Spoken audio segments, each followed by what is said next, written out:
Hello, good evening students. स्वागत करता हूं आपका हमारे channel maths by concept class में। कैसे हैं स्टूडेंट्स आप सब? आशा करता हूं अच्छे होंगे और आपकी पढ़ाई बहुत ही अच्छे तरह से चल रही होगी और आपके बोर्ड्स के प्रिपरेशन भी बहुत अच्छे तरह से चल रहे होंगे। 21 से आपके बोर्ड्स के एग्ज़ाम स्टार्ट है।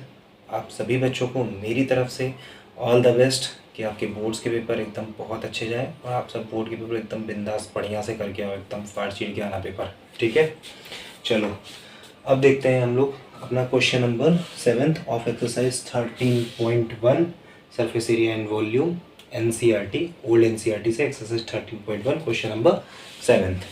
6 तक हमने अपने लास्ट वीडियो में कर लिया था। क्वेश्चन नंबर 7 की तरफ हम बढ़ते हैं। देखो क्वेश्चन नंबर 7 क्या कह रहा है? A tent is in the shape of cylinder surmounted by a conical top.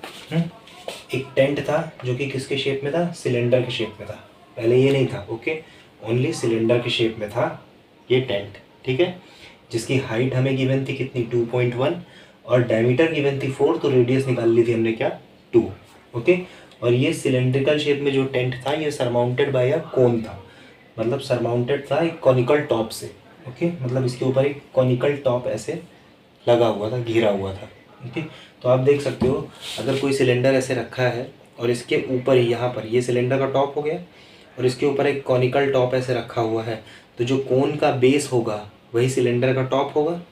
यानी कि सिलेंडर की रेडियस इसके टॉप पर होती है और बेस पर होती है। जो बेस पर होती है वही टॉप पर होती है। तो टॉप पर सिलेंडर की जो रेडियस होगी वही रेडियस क्या होगी? कोन की भी रेडियस होगी। मतलब कोन की रेडियस और जो सिलेंडर की रेडियस है वो दोनों सेम होंगी। ठीक है, तो यहाँ लिख लेते हैं हम लोग radius of cone is equal to radius of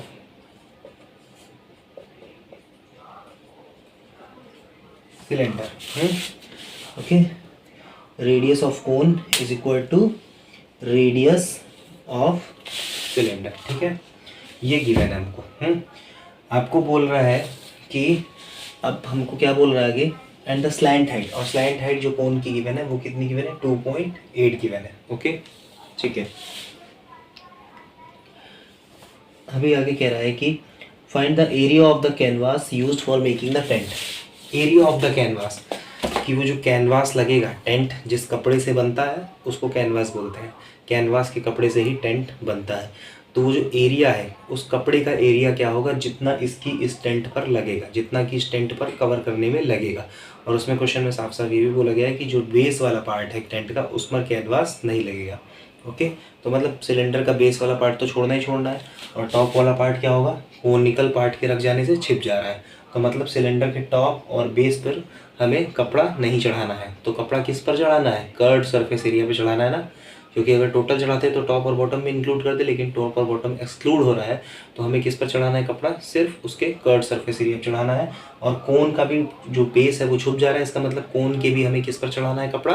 कोन के भी हमें चढ़ाना है कपड़ा किस पर? CSA पर। कोन के भी CSA पर हमें कपड़ा चढ़ाना है। ओके, तो अब देखिए यहाँ पर हमको क्या क्या पता है। देखिए सबसे पहले अगर हमें इसका क्या निकालना है? सरफेस निकालना है, कपड़े का एरिया निकालना है जितना इस पर यूज़ होगा। तो कपड़े का एरिया निकालने के लिए हमें क्या करना होगा? इसकी टोटल सरफेस निकालनी होगी ना इस पूरे टेंट की, क्योंकि इसकी पूरी सरफेस पे ही तो कपड़ा लग रहा है सिर्फ बेस को छोड़ के। तो इसको निकालने के लिए हम अलग अलग निकालेंगे। किसका किसका? CSA of cylinder plus CSA of cone. CSA of cylinder क्या होता है? 2πr/h। CSA ऑफ कोन क्या होता है? πr/l। यही निकालेंगे, अलग अलग निकाल लेते हैं पहले दोनों को, फिर ऐड कर देंगे बाद में। 2πr/h। ओके, अभी देखो 2 पाई की वैल्यू क्या हो गई? 22/7। सिलेंडर की रेडियस, कोन की रेडियस दोनों की सेम है 2, और h हाइट कितनी है? 2.1। ठीक है, इसको निकालते हैं। देखो सबसे पहले पॉइंट हटेगा, नीचे 1 आएगा, पॉइंट के बाद एक नंबर तो 1 0, यानी कि बन गया 21/10। अभी देखो 7 1 जा 7 3 जा 21, 2 1 जा 2 5 जा 10, क्या बचा आपका 2 इंटू 22 इंटू 3/5 इतना बचा, यानी कि 22 टू जा 44 और 44 3 जा कितना हो गया 132/5। 44 3 जा करेंगे 4 3 जा 12 कैरी 1 4 3 जा 12 प्लस 1 13 यानी कि 132 सही है। ठीक है, तो भाई इसमें क्या आ जाएगा अभी 132/5। अभी इसको डिवाइड करेंगे तो क्या आ जाएगा 5 का गया 5 2 जा 10 3 बचा 32 5 6 जा 30 5 6 जा 30 अभी 2 बच रहा है यानी कि 4 26.4 26.4 इसका आया।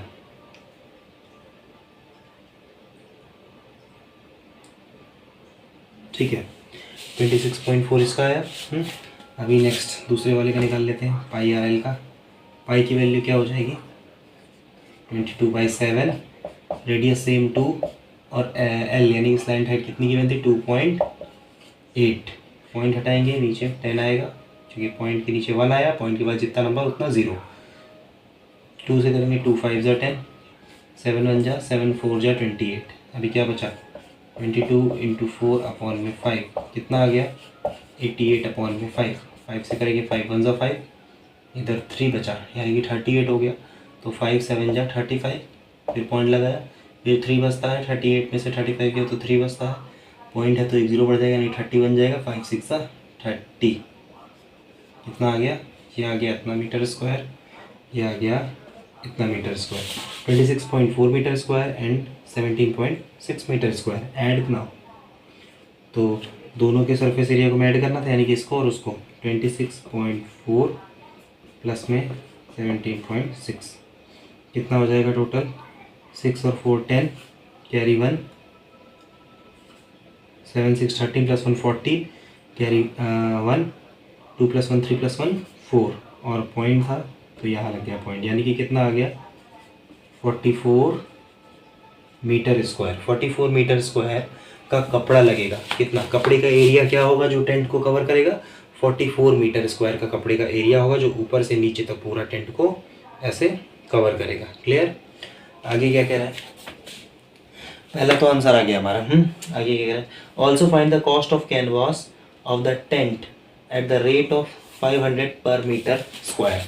हाँ, मतलब कि जो कैनवास का कॉस्ट हमको निकालनी है कि इस 44 मीटर स्क्वायर जो कैनवास लग रहा है वो कितने का आएगा। तो ये देखते हैं।